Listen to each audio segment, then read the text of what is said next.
Hormuz फिर बंद, 24 घंटे भी नहीं खुल सका। अमेरिका पर वादा तोड़ने का आरोप। नमस्कार, मैं हूं आपके साथ आयुषी गुप्ता। पश्चिमी एशिया में तनाव एक बार फिर चरम पर पहुंचता नजर आ रहा है। ईरान की सैन्य कमान और इस्लामिक रेवोल्यूशनरी गार्ड काप्स यानी IRGC ने यह दावा किया है कि हॉर्मुज जल जमनोमध्य फिर बंद कर दिया गया है और स्थिति फिर से पहले जैसी हो गई है। यानी इस रणनीतिक समुद्री रास्ते पर अब सख्त नियंत्रण लागू कर दिया गया है। ईरान ने यह कदम अमेरिका पर गंभीर आरोप लगाते हुए उठाया है। ईरानी पक्ष का कहना है कि अमेरिकी नौसेना ने ईरानी बंदरगाहों के आसपास नाकाबंदी जारी रखी है, जिससे समझौते की शर्तों का उल्लंघन हुआ है। दरअसल शुक्रवार को लेबनान में युद्ध विराम के बाद ईरान ने इस अहम जलमार्ग को खोलने का ऐलान किया था। इससे उम्मीद बनी थी कि तेल सप्लाई और शिपिंग ट्रैफिक सामान्य हो जाएगा, लेकिन हालात 24 घंटे के भीतर ही पलट गए। अमेरिकी राष्ट्रपति डोनाल्ड ट्रंप ने ये साफ कर दिया कि अमेरिकी नौसेना की नाकाबंदी तब तक जारी रहेगी जब तक ईरान के साथ कोई स्थायी और लंबी अवधि का समझौता नहीं हो जाता।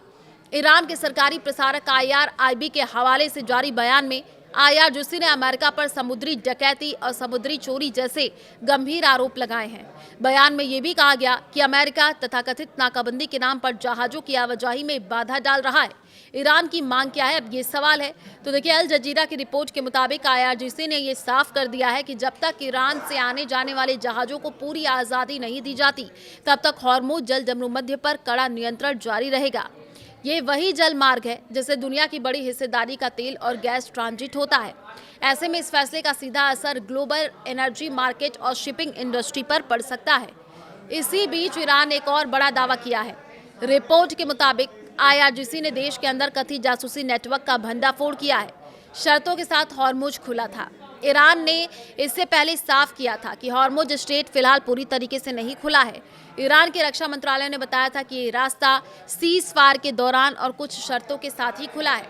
उन्होंने कहा कि सैन्य जहाजों और दुश्मन ताकतों से जुड़े जहाजों को यहां से गुजरने की इजाजत नहीं दी जाएगी।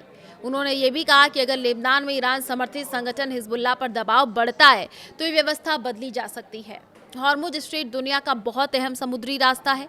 ये ईरान और ओमान के बीच है और यहाँ से बड़ी मात्रा में तेल की सप्लाई होती है।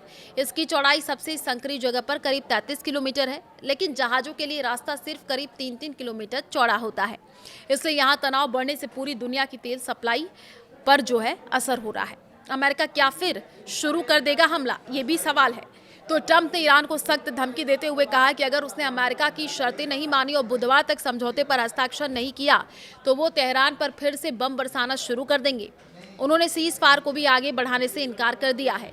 अमेरिका चाहता है कि ईरान या तो डील करे या फिर दोबारा बमबारी झेलने को तैयार हो।